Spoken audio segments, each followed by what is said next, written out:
Quando o Felca fizer um vídeo sobre a desigualdade social, o Brasil vai virar uma Dinamarca. Felca para presidente, ele tem carisma, credibilidade e muitos bons atributos. Imagina ele fazer um vídeo sobre a desvalorização dos professores no Brasil. Felca para presidente 2026, mãozinhas para o alto. Quando o Felca fizer um vídeo falando do roubo do INSS, todos os envolvidos vão ser caçados e presos. Um vídeo, um influenciador e a crença de que um país pode mudar de um dia para o outro. Será mesmo?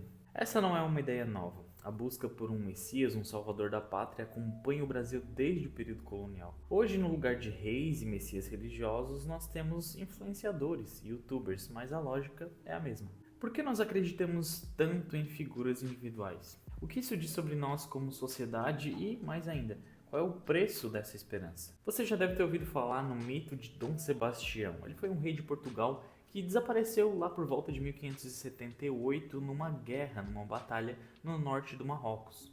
O que aconteceu foi que esse sumiço, esse desaparecimento, acabou gerando nas pessoas uma expectativa de que na verdade ele voltaria um dia.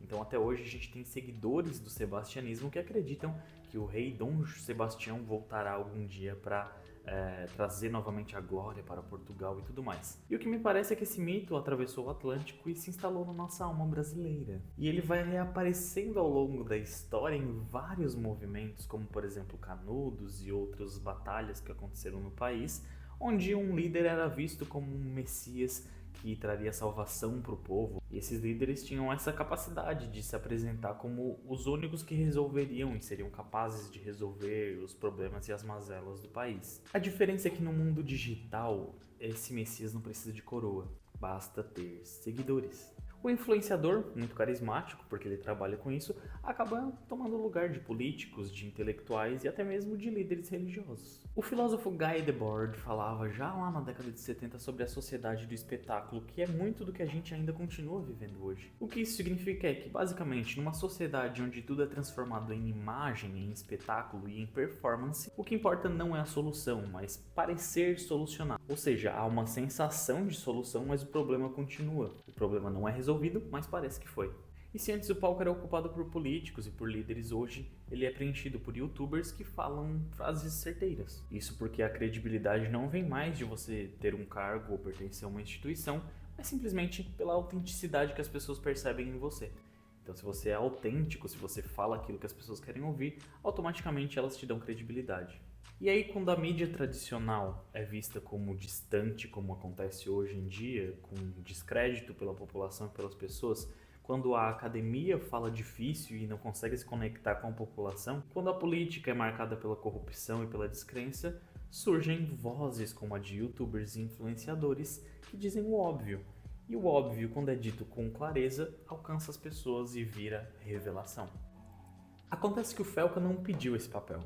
Ele fez um vídeo sobre a adultização, de forma simples, objetiva, direta, apesar de ter seus 50 minutos, mas ele alcançou a população e conseguiu se conectar com ela. Uma linguagem acessível, então ele falou meio que o que todo mundo estava pensando, mas de uma forma que ninguém falava, digamos assim. E a frase, se o Felca fizer um vídeo sobre tal coisa, o país muda, vem muito disso aí. Essa frase nasce dessa transferência de responsabilidade para alguém que está fazendo algo, e para alguém que não tem e nem pediu esse poder.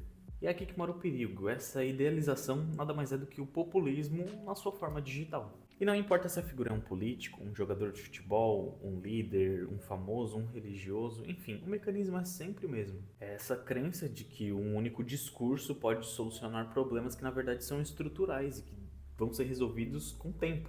E quando a gente aplica essa lógica que já é vivida na vida real, digamos assim, fora das telas, o ambiente virtual e o ambiente das redes sociais, a gente amplifica essa crença porque ela atinge mais pessoas.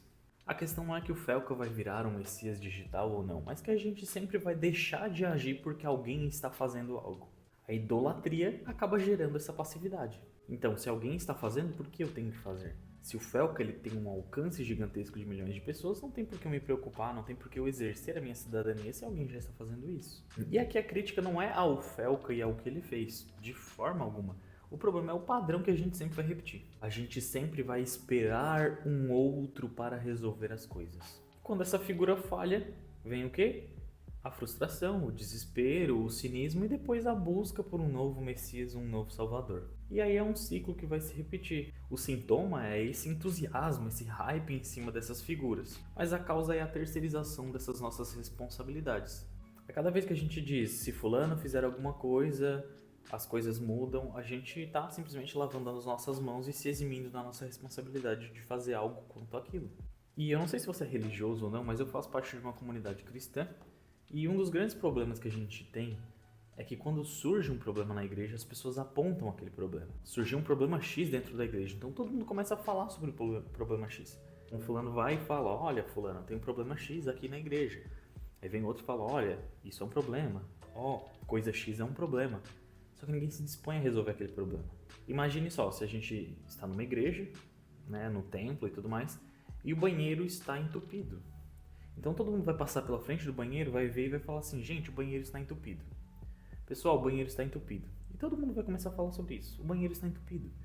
Ah, você não pode usar o banheiro porque ele está entupido. Todo mundo vai falar que o banheiro está entupido. Ninguém vai pegar um telefone e chamar um encanador, ou ninguém vai simplesmente botar uma luva e ir lá desentupir aquele negócio. E acontece muito essa questão de terceirização de responsabilidades.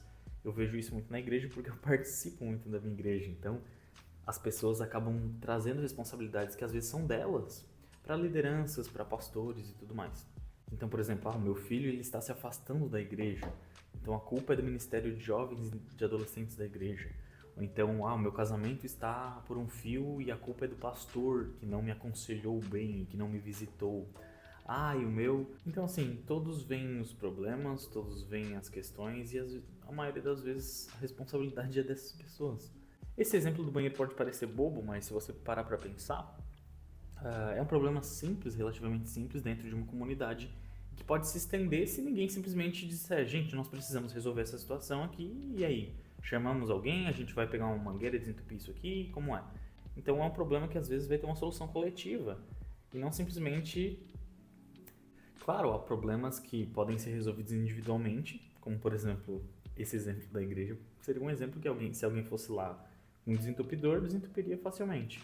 Mas existem problemas que têm soluções coletivas e precisam ser coletivas. Por exemplo, o Felca postando um vídeo sobre desigualdade social não vai resolver o problema da desigualdade social no Brasil. E ao longo de toda a história você vai ver isso, né? Que na verdade são movimentos sociais ou movimentos de pessoas que se mobilizam em favor de uma causa e conseguem mudar uma realidade. Então você vê que movimentos sociais podem alterar leis, você pode ver que grupos podem transformar as suas realidades locais nas cidades, nos bairros. Por exemplo, a atuação comunitária no seu bairro pode fazer a diferença para você e para quem mora aí perto de você. E essa é uma força que é invisível porque não vai caber num vídeo, num Reels de 30 segundos e não vai, surtir efeito aquilo que você faz dentro da sua cidade, dentro da sua rua, porque não vai atingir milhares de pessoas, mas se você começar a mudar o mundo na sua rua, as coisas começam a mudar, né? Pelo menos para você e para sua comunidade. A questão, gente, é que a busca por esse salvador digital é só uma coisa, uma versão 2.0 dessa ilusão antiga que a gente tem de que uma pessoa só pode resolver todas as coisas. E quanto mais a gente acredita nela, mais a gente se afasta de soluções concretas para problemas reais. E aqui eu não vou falar de tipo assim, você é a mudança, nada disso. A minha reflexão é que a gente precisa parar um pouquinho, sair desse ciclo de simplesmente porque alguém fala alguma coisa lúcida, a gente já fica, meu Deus, nossa, essa pessoa, né, deve ser levada a um nível de... Por favor, né, gente, a gente precisa crescer um pouco, né, a gente precisa amadurecer as nossas ideias para que a gente não fique nesse ciclo de bobagem e achando que simplesmente porque um influenciador disse que a água é transparente, a gente vai bater palma para ele e vai, nossa, né, que maravilha, é isso mesmo que a gente precisa para esse país ir para frente. Bom, e para quem é religioso, para quem, por exemplo, como eu é cristão, tem uma certa esperança messiânica, mas não em ninguém que surja postando vídeos no YouTube ou prometendo alguma coisa no Instagram para mudar a sua vida, não. A gente acredita, sim, num Messias, mas que não é esse Messias que aparece aqui do nada prometendo que a nossa vida vai melhorar. E esse vídeo é meio que um desabafo também, assim, né, de... Cara, quantas vezes a gente fica vendo, assim, essas pessoas, sabe... Eu não tenho nada contra o Felca, gente, nada contra ninguém, mas assim... ficar vendo os comentários dá um certo desânimo, assim, sabe, de... cada pessoa que surge, as pessoas ficam batendo palma, sabe? Tipo, nossa, a pessoa falou, né? 2x igual a 4, x é igual a 2. E, nossa, cara, que fantástico. E às vezes é uma coisa tão óbvia, sabe? E, sabe, eu acho legal quando as pessoas, né, influenciadores, youtubers e tudo mais, conseguem se relacionar com as pessoas e conseguem, de certa forma, falar a linguagem dessas pessoas para explicar questões que são óbvias. Mas isso deveria fazer com que essas pessoas crescessem um pouco e amadurecessem um pouco para não depender mais desses influenciadores para ter essa noção da obviedade das coisas. Enfim, se você gostou desse vídeo e ficou tão pistola quanto eu com essas coisas, curte esse vídeo, se inscreve no canal. Provavelmente ao longo dessa semana a gente vai ter mais um vídeo, né? A gente vai ter sempre 2 vídeos por semana aqui nesse canal, então às terças e às sextas a gente sempre vai ter um videozinho para que vocês possam aí estar interagindo com a gente.